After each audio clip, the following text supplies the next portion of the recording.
The following is a live presentation of CBC Sports.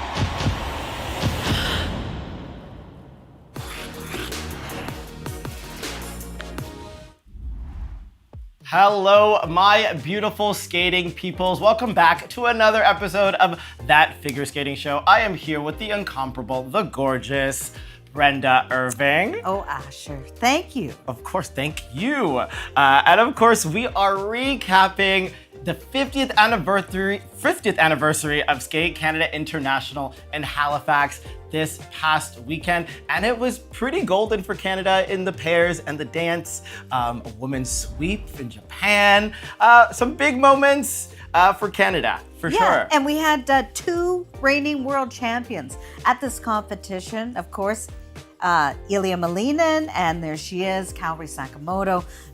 And the world silver medalist from Canada in dance, Piper Gillis and Paul Poirier. So stars everywhere. And this was a really stacked field, very impressive field, for sure. Yes, and you actually commentated on it live on TV. So how was it? How was it from your point of view? I was just sitting on my couch eating candy. No, it was great. And yes, you expected Ilya and Kaori to win, but you weren't sure, and there were twists and turns and some good results, even in the men's and the women's, from a Canadian perspective. But we'll talk about that a bit later. Let's start with pairs, though. Yes, Diana stellato-dudek do it again, their second consecutive Skate Canada International win. Ekaterina Gainish, Dmitry Chigirev, they finished in second place. Anastasia Golyabayev and Hector Giotopoulos Moore, they finished in third, making some history for Australia by landing on the Grand Prix podium. But let's talk about Diana and Max. The short program, really good. I think they were happy with that. Maybe not so much in the free. Yeah, and they're a team that really want perfection. I mean, they are now world champions, so they have something to prove. And, I like this concept of this free program. It's water-based. I don't know what I mean by that, but it's like, under the water, aerial coated. But they go down on the first side-by-side Maxim, and then on the second side-by-side jump, she doubles the plan triple sow, and then both of their throws just looked super tight. Even in the short program, she was barely able to eke out a landing. So lots of things to iron out. Again, early in their season, they were about 6 points lower than what they got at Nebelhorn. But this is like we say, early in the season. There's lots to love about this program. Here's that throw triplet. You can see she just hands down, and then kind of the same thing on the loop, barely gets her free leg back.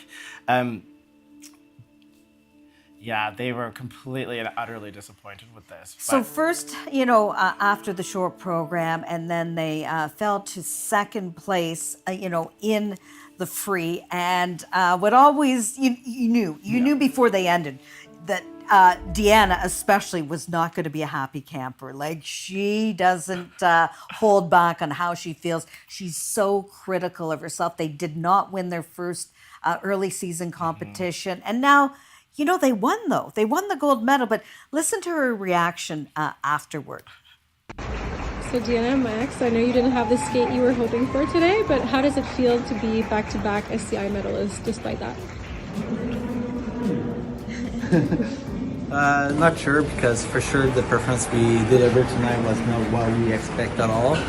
So yes, we got a medal, but at the same time, it's not what we want to do. So yes, it's cool to get a medal. It's give us point to go to the Grand Prix final to qualify. But we want to get back home and work. Yeah, we would have liked to have had the medal, but with a better skate. Yes. Yeah, they weren't happy. It was very interesting. Our producer Tanya said, I just saw them in the kiss and cry and their reaction. She goes, I thought maybe they got the bronze medal or something, because just deadpanned. She could cut through titanium with that stare. Yeah. Quite literally. I would not like to be in front of her after a bad skate. No, don't mess with the woman. There was one other Canadian team there, Kellyanne Laurent, Lucas Etier.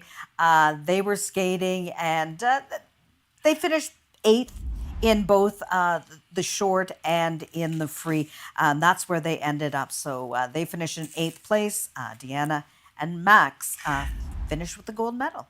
Yes, and before we move on from pairs, Uzbekistan, the team was only together, I think, one season, and they've actually made history for Uzbekistan being the first pair team to medal on a Grand Prix. So good job, them, and we will actually see them next week in Angers.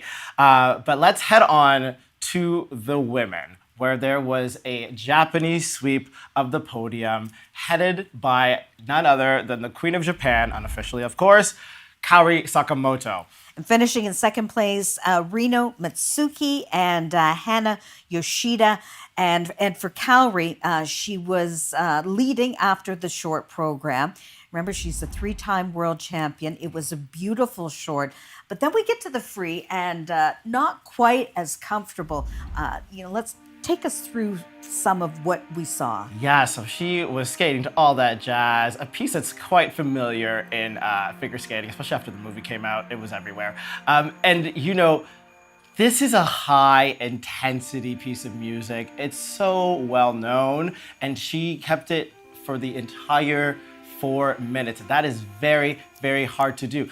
Uncharacteristic mistake here, that Sal that just didn't get up, didn't have the timing, completely slipped off her blade, goes down there, but then comes back with a triple flip, triple toe. What I loved about her, even though she made these mistakes, is that skaters of the future should take note. This is how you choreograph a program. It was intricate, not a moment of music was not used.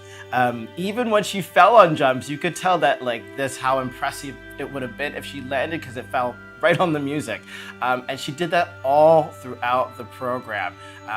But at the end, she did look gassed because it's quite a tall task. Yeah, that's one thing that struck me. Again, I defer to you, the figure skating expert, but when I watched it, I went, my goodness, that's a lot of work. I mean, every time any skater goes out for a free skate, it's going to be a marathon, right?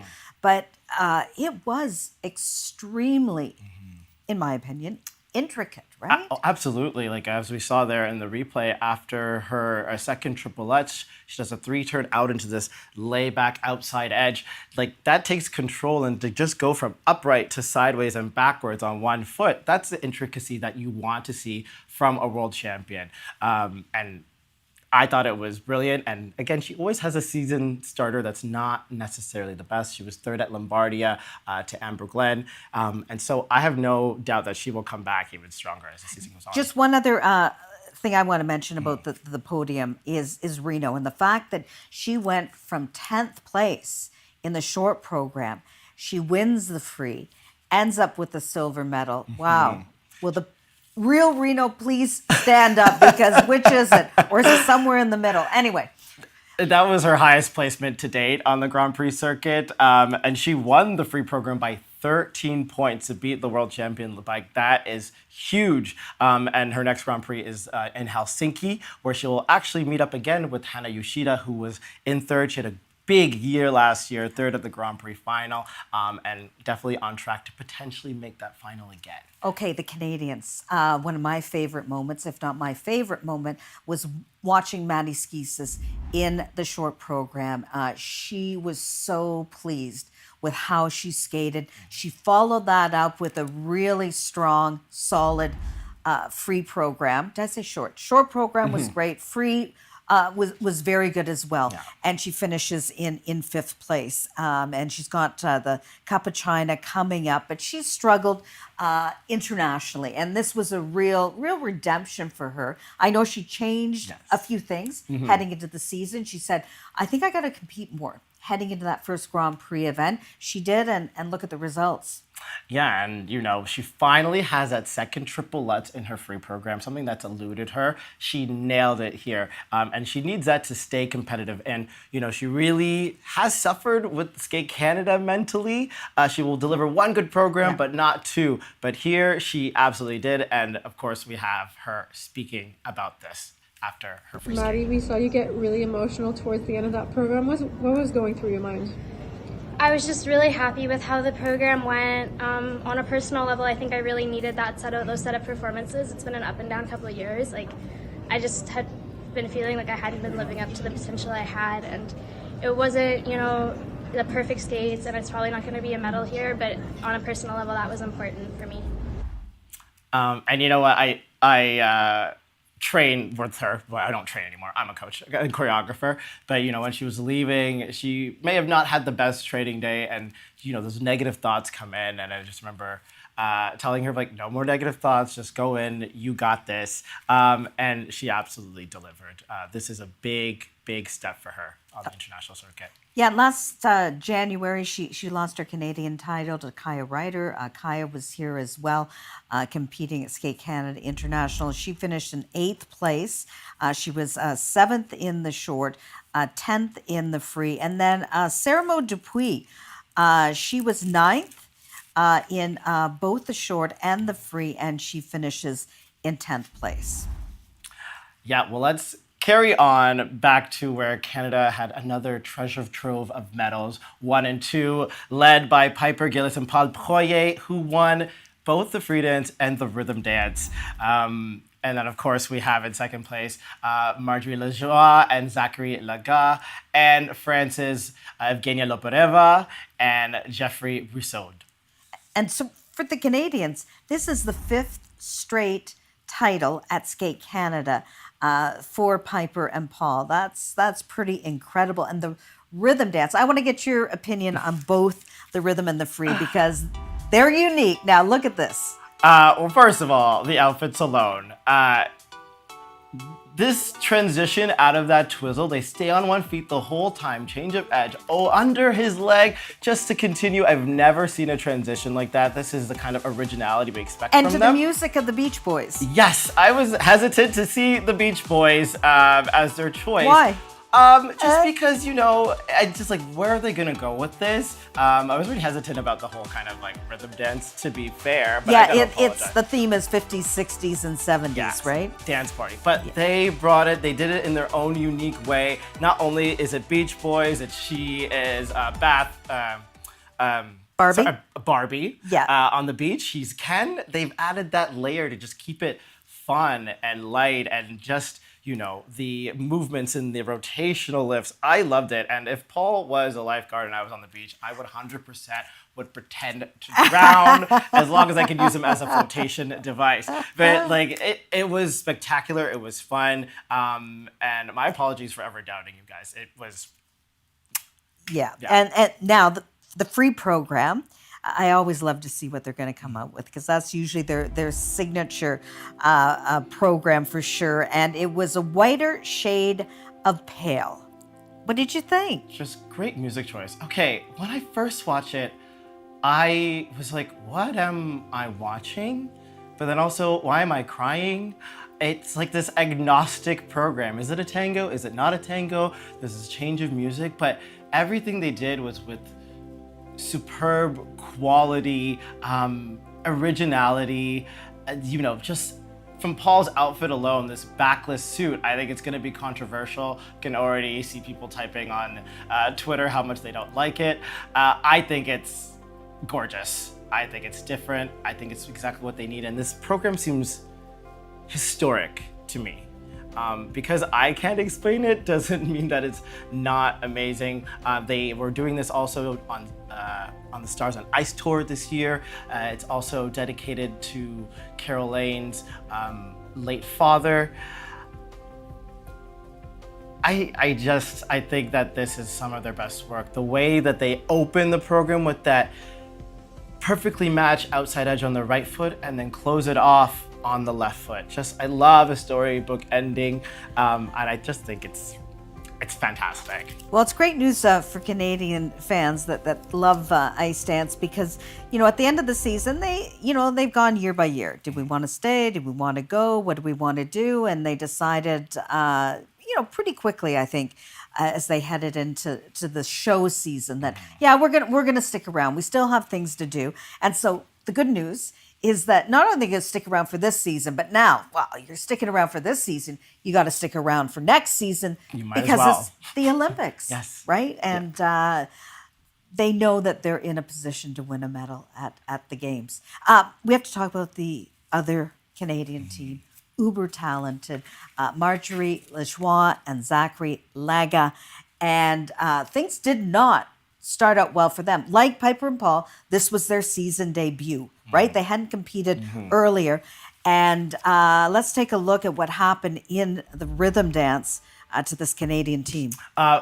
Fall on a transitional element. It didn't hurt them too much because it was not on an actual element, but apparently that they've said they've fallen on this part a few times, and so they are looking to change it. But also what I love is that this is a callback to a program that they have done before, I think, when they're As much juniors? younger. Yeah. They did a... Austin Powers? Austin Yeah. Powers. Oh my gosh, I'm a bad Canadian. Don't even remember Michael Yeah, Myers stuff. But I love when skaters go back to a program that they may have done earlier in their career because they've grown more, they've learned more, and then they can just make it even better. Okay, well, I think we should match up Zachary and Deanna because their reactions after they have a bad performance, well, they're both the same. I mean, Zach is so animated on the ice when he's performing, but off the ice, he's pretty stoic, very serious. So he was completely gutted by the fact that he had made that mistake. So you wondered, okay, can he turn it around? Free dance and yeah, he gives tortured soul, and actually that would be scary if both of them maybe locked eyes and an explosion would start. But they forgot about that mistake in the rhythm dance and brought such poise and darkness to the Sound and Silence free program.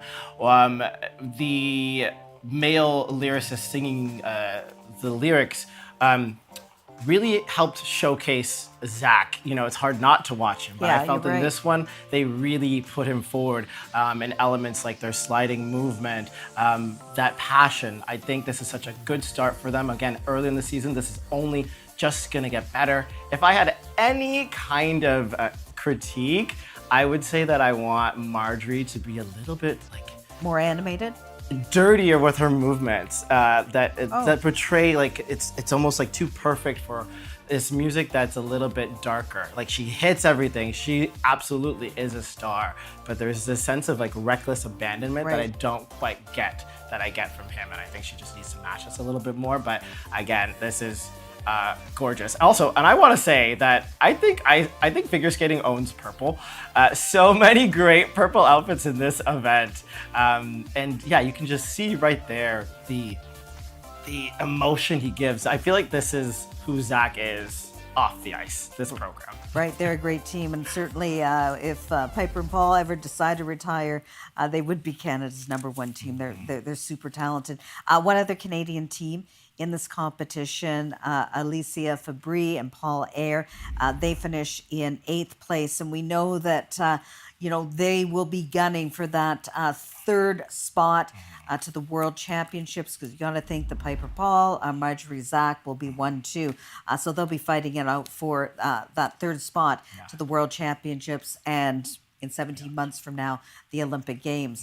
The men's competition, what did you Wait, think? before we go on to the men, we had this discussion before. Oh, yes, that's Ice right. dancers, Lopareva and Brissot. Who finished with the bronze. Finished with the bronze. I loved their free program. They remind me of university rave kids, artistic. They may play with knives. Their music gave me, I was in a castle dungeon in Prague. I didn't think I would like it. I felt like I shouldn't like it, but only that team can do a free dance that is 90% theremin music and get away with it. I thought it was incredible. So different.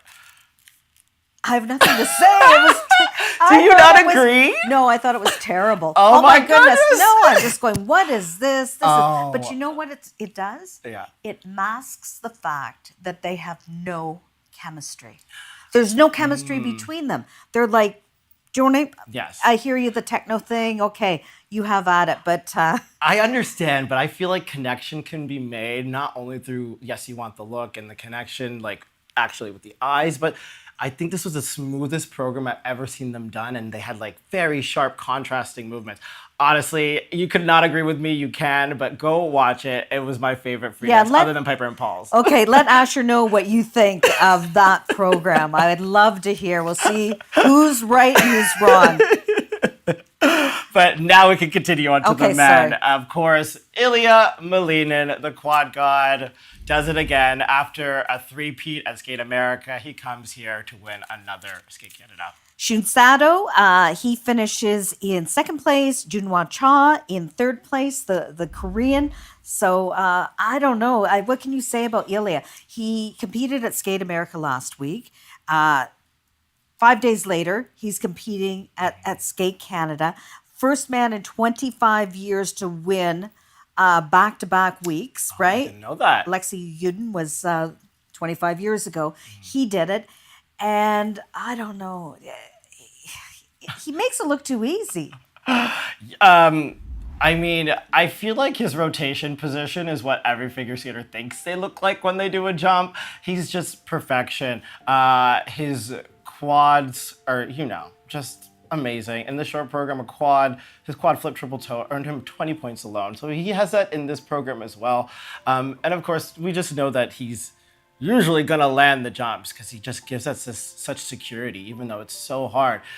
Similar to Skate America, he does pop the quad loop. I'm sure that he'll go back home and fix that. He's got weeks, at least 4 weeks before the Grand Prix final. What do you think of that strategy? The fact, he probably got to pick what he wanted to do. So he decided, I'm going to do back-to-back. And now he's got all this time before the final? I think it's a great strategy, get them done. It's also America, Canada. They're not far away from each other. So you don't have to deal with the travel. You have time to maybe take a week off, regroup, add all the changes. And, one of the major issues everyone kind of has with Ilya is that his skating skills. But to me, they're getting better. They're getting so much better. I feel like this vampire program really lends itself. There's that backflip. And to do it late in the program is hard. Learning a backflip is hard. I think he also has the best ending positions in the men's event this season. He is able to not only create the atmosphere with his skating ability, the quads that are exciting, the backflip, the raspberry twist, he is now completely engaging you into the program. I felt that he was a vampire. You know what? Halloween's coming up. So let's see what he had to say about Halloween. I was thinking maybe like a dragon or maybe a vampire. Maybe just a vampire. Just to go with the whole out theme of this year. So. Yeah, you should go as a vampire. That outfit's expensive. You want to get some wear out of it. Yeah, Wear it outside for exactly. trick or treat. And he won the competition by 40 points. Yep. So it was a slam dunk. Now, there were 3 Canadian men there. The top Canadian was Alexa Rakic. He finished in 7th place. He was 9th in the short and 6th in the free. We did think, though, that Steven Gogolev, we thought he was going to be the top Canadian. It was so nice to see him, who has struggled internationally in competition, have a really, really good short program. He was in 5th place, and it was really good. You could tell how pleased he was. But then in the free, he kind of let himself down. Finished in 10th place, but 9th overall. And then Roman Sadowski, he struggled in the short. We had heard all week that he was not jumping in practice. That should have been, our warning signal that he was, not fully healthy. So he ended up withdrawing from the free program, and probably a smart thing to do. It was a devastating short program. It looked like it was going to go well, landed that quad, and then just down on those next 2 jumps. And that is such a spectacular short program.